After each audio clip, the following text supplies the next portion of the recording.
Hi, everyone, and welcome back to everyone's favorite podcast, Religious Tea with Emma B. Today we'll be interviewing Irina Sendler, who is a Polish humanitarian, a social worker, and a nurse. She is most known for the role that she played during the mass persecution of Jews, also known as the Holocaust. She helped rescue 2,500 Jewish children from the Warsaw Ghetto in Poland. So without further ado, let's get into it. Thank you so much for meeting with us, Irina. My name is Emma, and I'm so interested in hearing about your life and legacy. For starters, if you don't mind me asking, when were you born?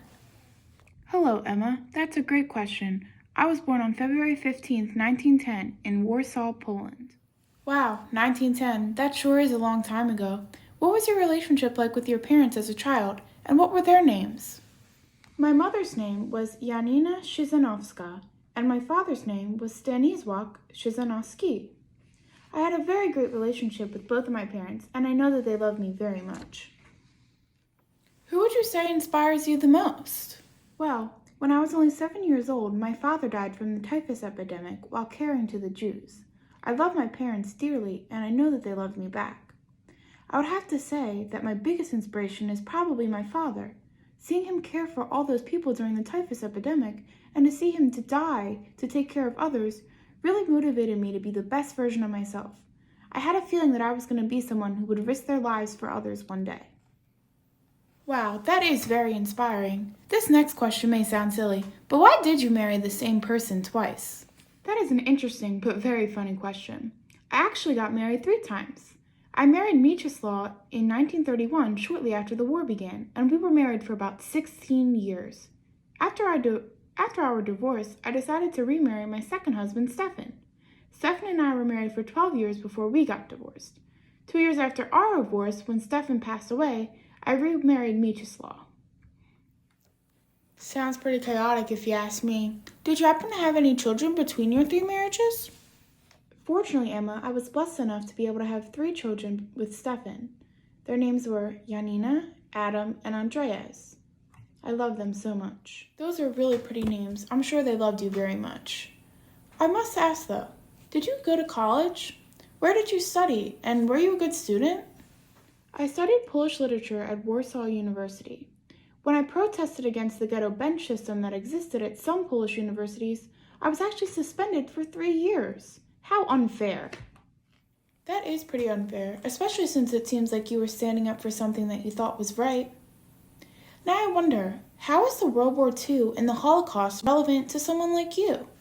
Well, Emma, I'm actually glad that you asked that. While seeing all the Jewish people being persecuted and treated unfairly, I felt so upset because I knew that we were all God's children and we should all be treated the same. So during the Holocaust, I decided to begin registering Jewish people under fake Christian names.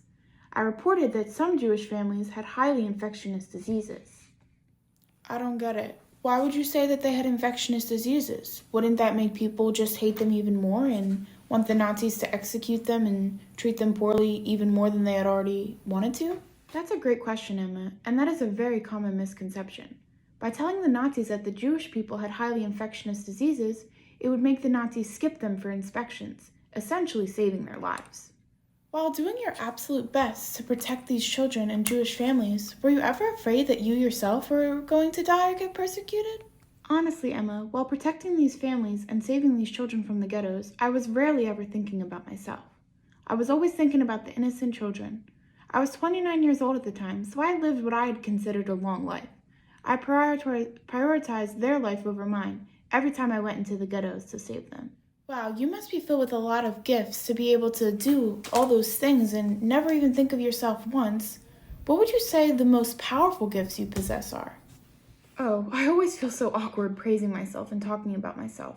However, if I had to choose, I would say that the gift of strength that I have endured while helping the children has really made me an all-around powerful person. I couldn't agree more. You're so strong, Irina. I always wondered, though, why was your name changed while you were saving these people?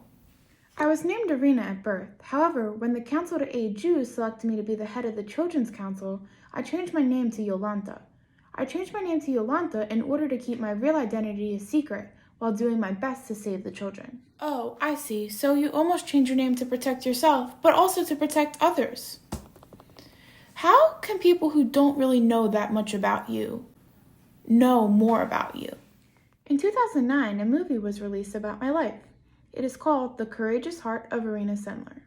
I can't possibly sit and talk with everyone about my life. However, the movie is a pretty accurate description of my life, and I actually recommend watching it. Oh, I'll have to check it out. Lucky for me, though, I get to sit here and talk to you. How did you affect issues such as slavery, sex trade, human rights, adoption, or education? As far as people who are trapped and enslaved, I freed about 2,500 children from the ghettos in Poland during World War II. To do some of the things you're describing seems very courageous. I wonder, were you ever martyred for standing up for your faith and doing what you thought was best? Although I was meant to be killed while I was in prison, I actually ended up escaping and was not killed. With that being said, I pretty much escaped being martyred, even though I was probably supposed to be. Well, since you weren't martyred when you were supposed to be, when did you actually die?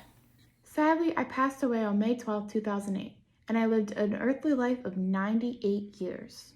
How did you die? I suffered from pneumonia, which got so bad and it caused me to die. Where can we find your tomb if we ever wanted to go visit it? I am buried in the Pawłowski Cemetery in Warsaw, Poland.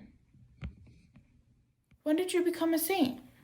Wow, Emma, I am honored that you would say such a thing. However, I am not a saint, because one of the steps in becoming a saint is performing miracles, and I have not been able to perform any miracles in my life. I find that so hard to believe, Irina. Couldn't you consider the 2,500 lives that you saved miracles? Honestly, I do not think that the things I did deserve as much praise as they receive. I would not consider myself a hero. I just did what I had to do for those children. Well, that wraps it up, folks. Thank you so much, Irina, for your time. We are so honored to have you here. You really are a miracle worker. I can't even imagine how much courage and bravery it took to go into the ghettos and save the children. You're an amazing role model for all women and young girls all over the world. Stay tuned next time for Religious Tea with Emma B. I'm out.